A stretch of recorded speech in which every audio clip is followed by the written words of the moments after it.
Historias del conflicto armado y procesos de paz en Colombia. Investigación y realización, Julio César Casas Castro.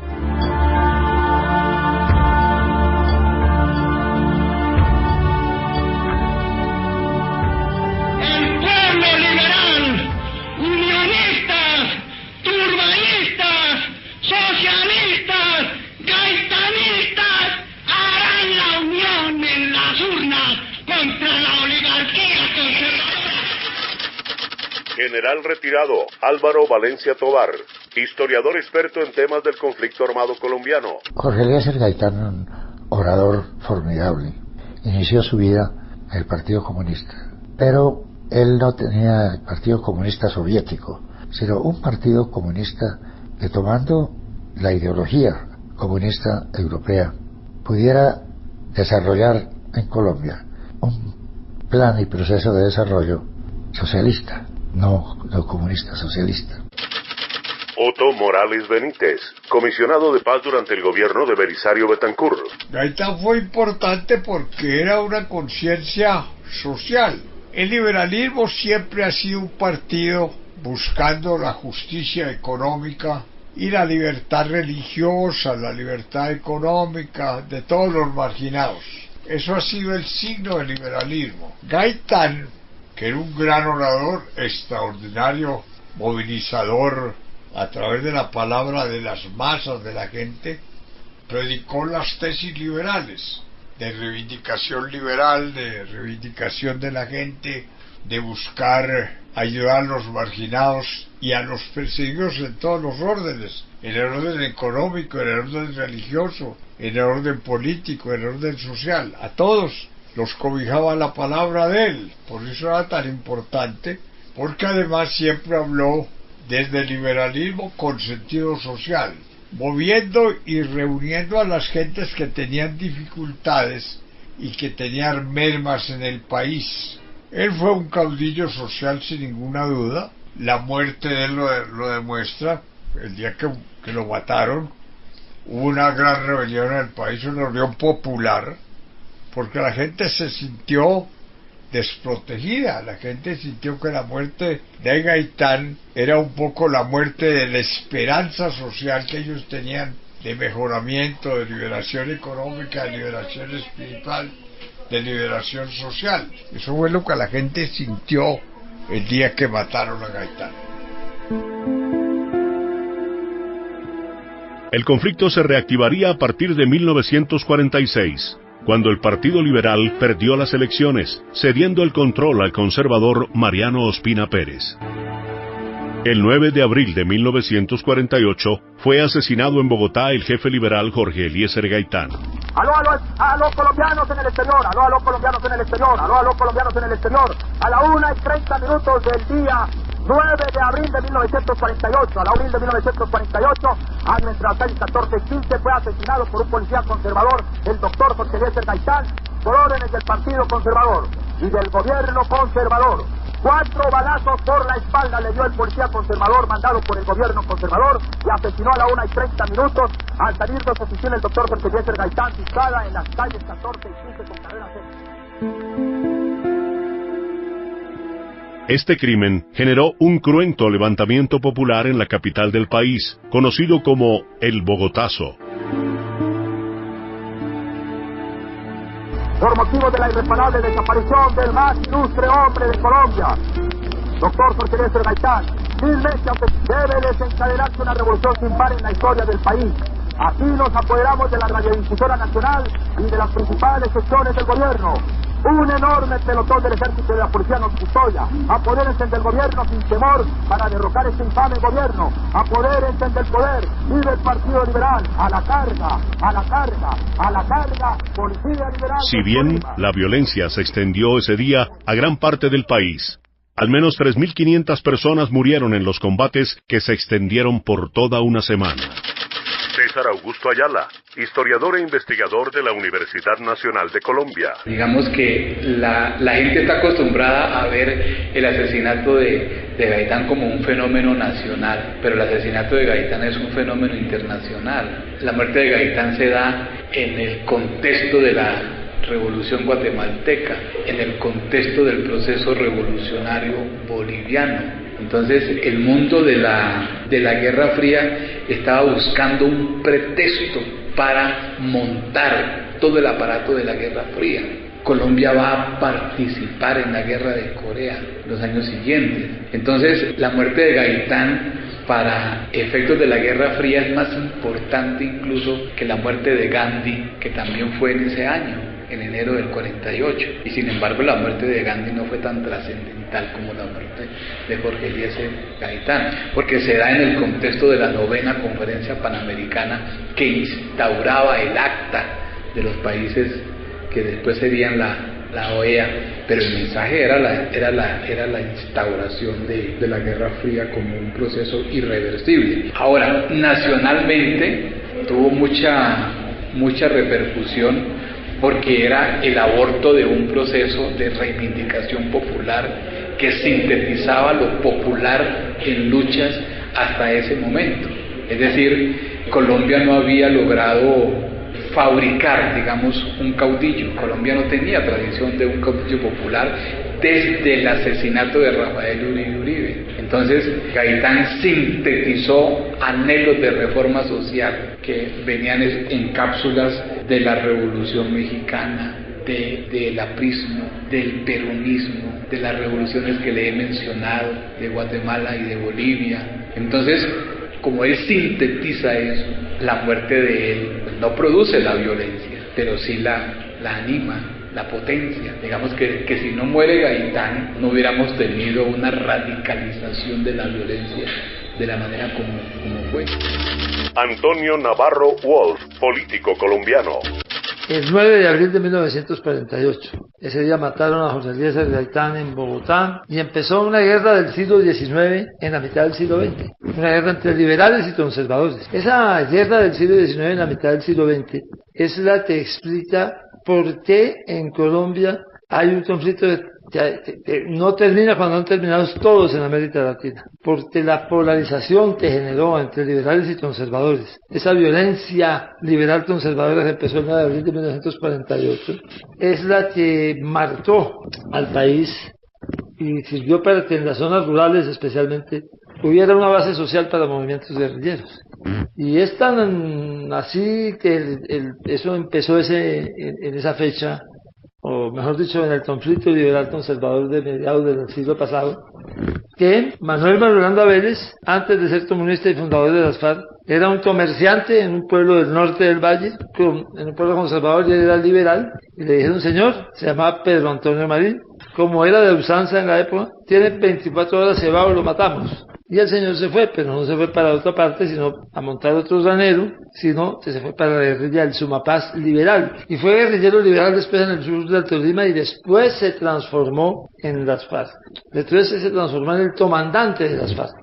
Él y Charro Negro, Frías Arape, que eran ambos antiguos guerrilleros liberales, formaron un grupo que llamaban los liberales comunes, así les pusieron la gente en el sur del Tolima. Habían dos, unos los Loaiza y otros familias que eran los liberales limpios, que estaban con la Dirección Nacional Liberal, y estos eran los liberales comunes porque empezaron a ser influidos por el Partido Comunista. A Frías Arape, a Charro Negro, lo mataron en Chaparral, y entonces de ahí empezó toda la zona de autodefensas de Martetalia, que después se transformó en las FARC. O sea, las FARC tienen un origen martetaliano, dicen ellos, y ese Martetalia tiene un origen liberal. Los de Martetalia eran liberales. De manera que hay una demostración, si queríamos llover sobre mojado y hacer con toda claridad pues una referencia que fuera cierta a que el conflicto actual no empezó con la formación de las FARC y el EPL en 1964, empezó con la violencia liberal conservadora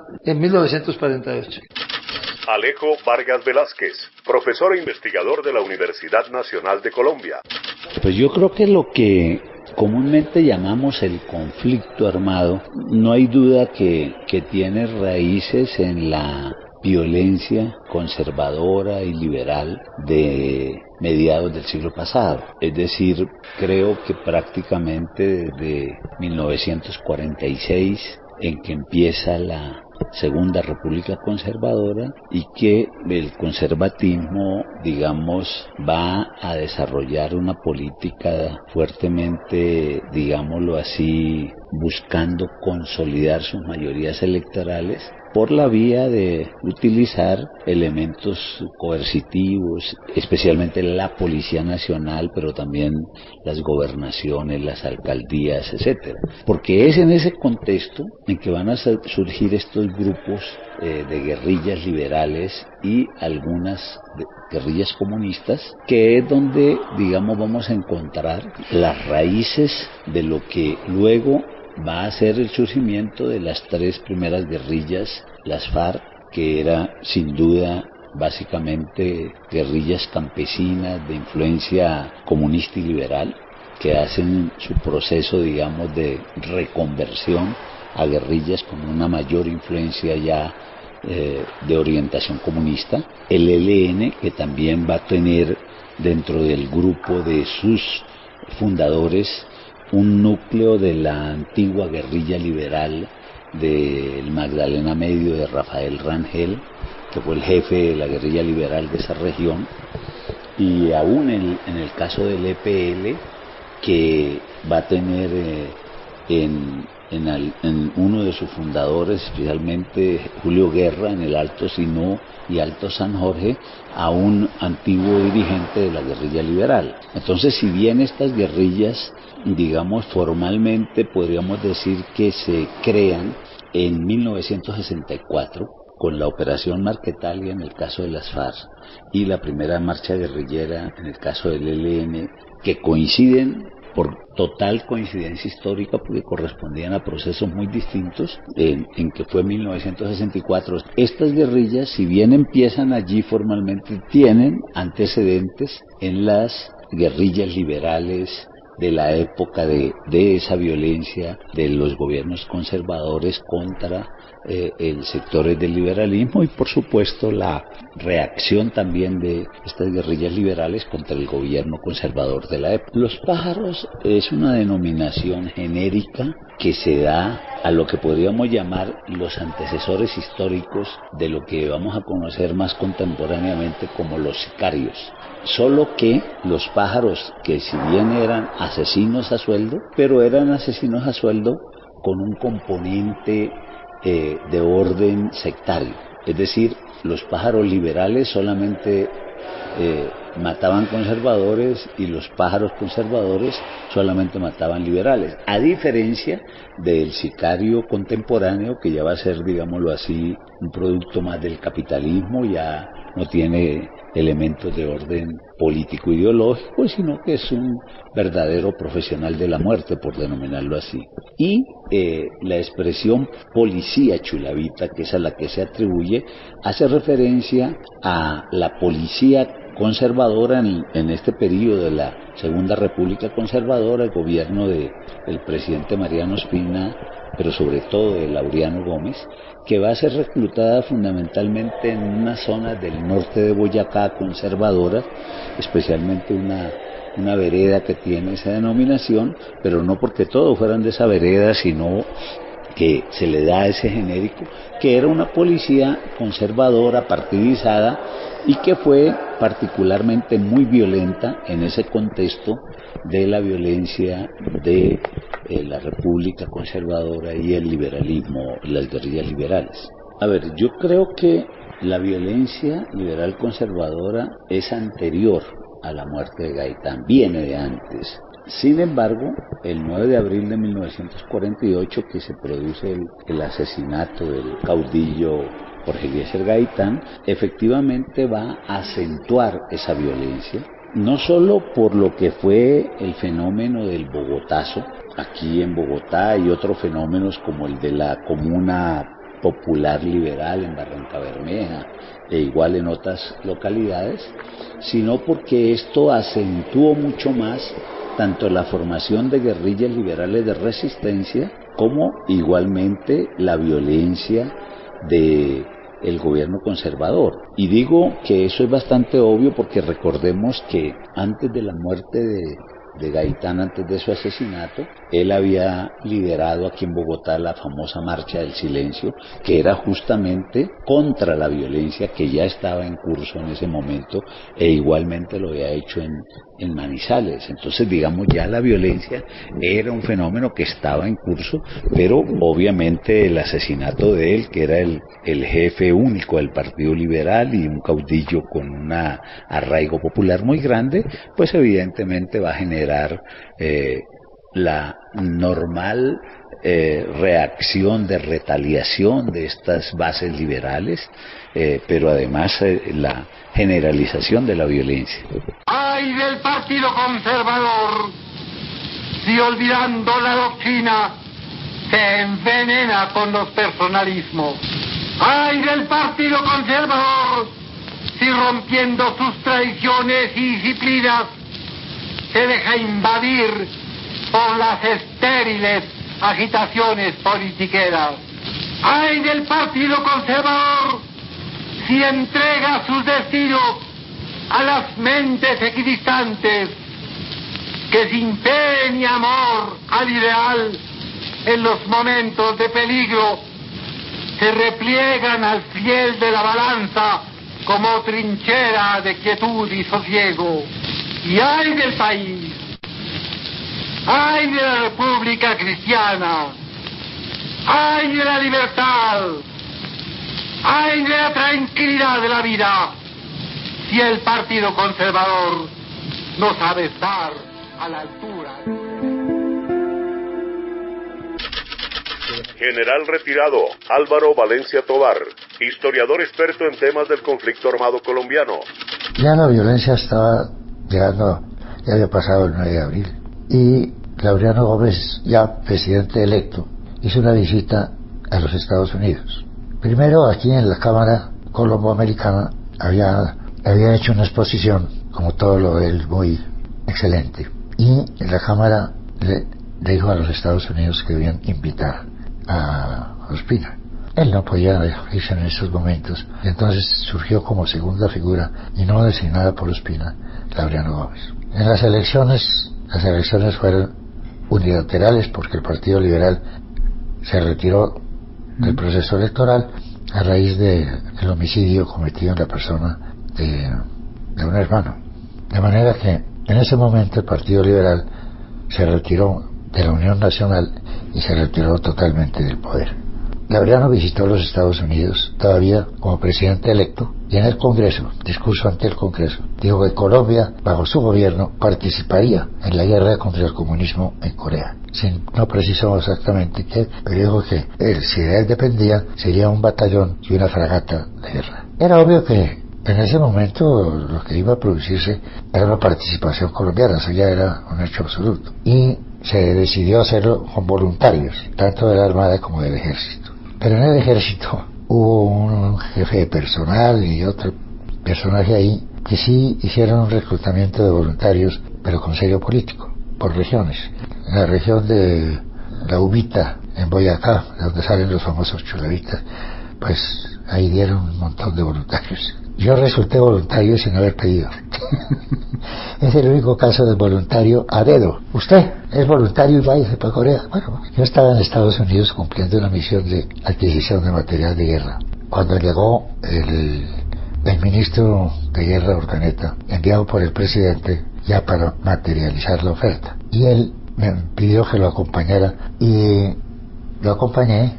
El general Ridgway, jefe del Estado Mayor del Ejército, presidente de lo que hoy sería Comando del Ejército, fue quien nos recibió, porque se había constituido ya un ejército, el 8º ejército de los Estados Unidos, para recibir los contingentes que llegaran de las distintas naciones que ofrecieron ayuda bélica o logística para la guerra de Corea. Y le escribí a mi novia y formalizamos por correo nuestra boda, pero no dijimos nada a los papás, ¿no? Porque había que esperar a ver. Y cuando llegamos, yo fui a presentarme, y fue cuando fui elegido voluntario. Y el comandante fue el general Polanía Puyo, en ese momento teniente coronel, muy erguido, muy militar, bastante discursero.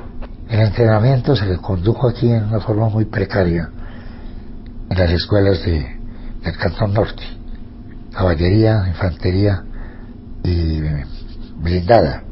Y así fue. Era la cantidad fijada pues por los americanos era de 1062 hombres, batallón de infantería de modelo americano, con una compañía de reemplazos para que fuera cubriendo las bajas mientras se organizaba todo lo que era el proceso de reemplazos. Al borde del buque ya estábamos empezando a embarcar, llamando a lista. Quedaron 2 civiles. Nosotros somos los médicos del batallón.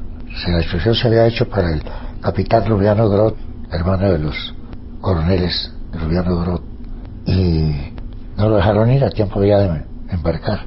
Era que por razones políticas habían nombrado estos 2 médicos. Entonces se van de civil y mientras llegamos allá y vemos que uniforme es el que tienen que llevar ustedes.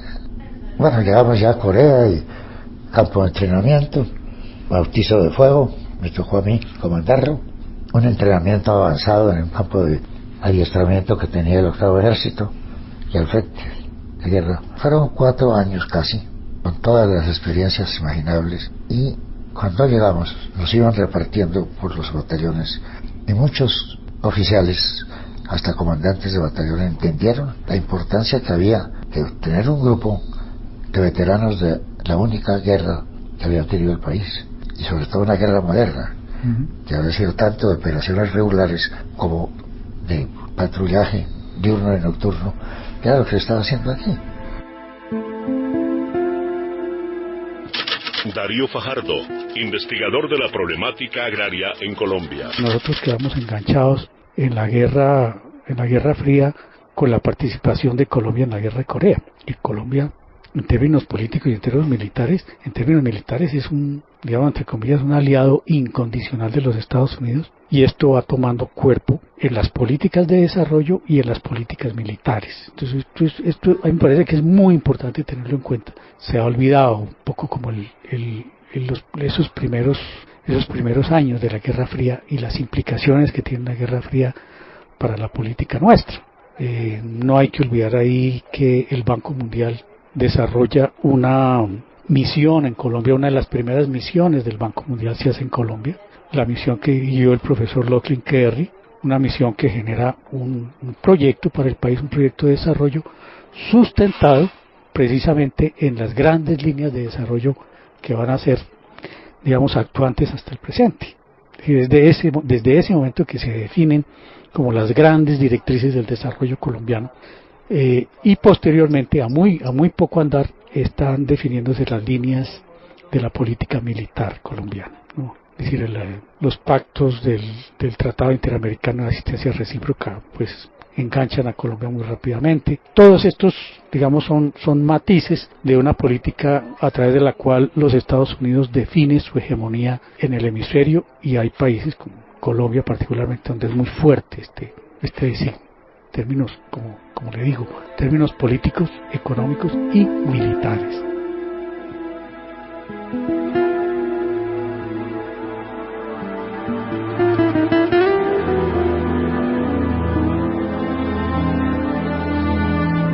Historias del conflicto armado y procesos de paz en Colombia.